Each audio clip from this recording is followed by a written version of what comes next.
നിങ്ങൾ കണ്ടിട്ടുണ്ടോ സ്പെയിനിലെ മർക്കദോണയിലെ റെഡി ടു ഈറ്റിന്റെ കൗണ്ടർ? അപ്പപ്പോ തന്നെ ഉണ്ടാക്കി വെക്കുന്നതുകൊണ്ട് പ്രിസർവേറ്റീവ്സ് ഒന്നും അവർ ചേർക്കുന്നില്ല. നമ്മൾ ഇനി ട്രൈ ചെയ്യാൻ പോകുന്നത് എൻ്റെ ഏറ്റവും ഫേവറേറ്റ് ആയിട്ടുള്ള മാക്രോണീസ്. ഈ ഒരു മാക്രോണീസ് ഫേവറേറ്റ് ആണ്, പക്ഷെ കുറച്ചുകൂടി ഇഷ്ടം വൈറ്റ് കളർ മാക്രോണീസ് ആണ്. ഇതിനകത്ത് ഇട്ടേക്കുന്നത് പക്ഷെ നന്നായിട്ട് അരച്ചിട്ട് ചേർത്തേക്കണതാണ്. ടേസ്റ്റ് ഉണ്ട്, പക്ഷെ ഞങ്ങൾ ചൂടാക്കാനായിട്ട് മറന്നുപോയി. അതുകൊണ്ട് കുറച്ച് ചൂടാക്കുമ്പോൾ കുറച്ചുകൂടി ടേസ്റ്റ് ഉണ്ടായിരുന്നേനെ. എന്തായാലും നല്ല അടിപൊളി ടേസ്റ്റാണ്. പിന്നെ ഇതിനകത്ത് ചേർത്തേക്കണത് വേറെ ഒന്നും ചേർത്തിട്ടില്ല. ഇത് സ്പാനിഷ് രീതിയിലാണ് ഉണ്ടാക്കിക്കണത്.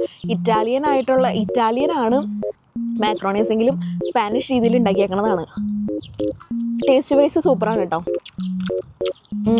എന്താ സംഭവം എന്ന് വെച്ചാൽ മർക്കദോണിയിൽ നിന്ന് ഇങ്ങനെയുള്ള സംഭവങ്ങൾ മേടിക്കുന്ന സമയത്ത് ടൂറിസ്റ്റേഴ്സിന് എല്ലാവർക്കും ഇഷ്ടപ്പെടാവുന്ന രീതിയിലാണ് അവർ ഉണ്ടാക്കിയേക്കണത്. അമിതമായിട്ടുള്ള ഒരു സാൽസകളും കാര്യങ്ങളൊന്നും ചേർത്തിട്ടില്ല. അത് വയറിനും കുറച്ചുകൂടി നല്ലതായിരിക്കും. അപ്പം മാക്രോണീസ് തിന്ന് തീർക്കട്ടെ.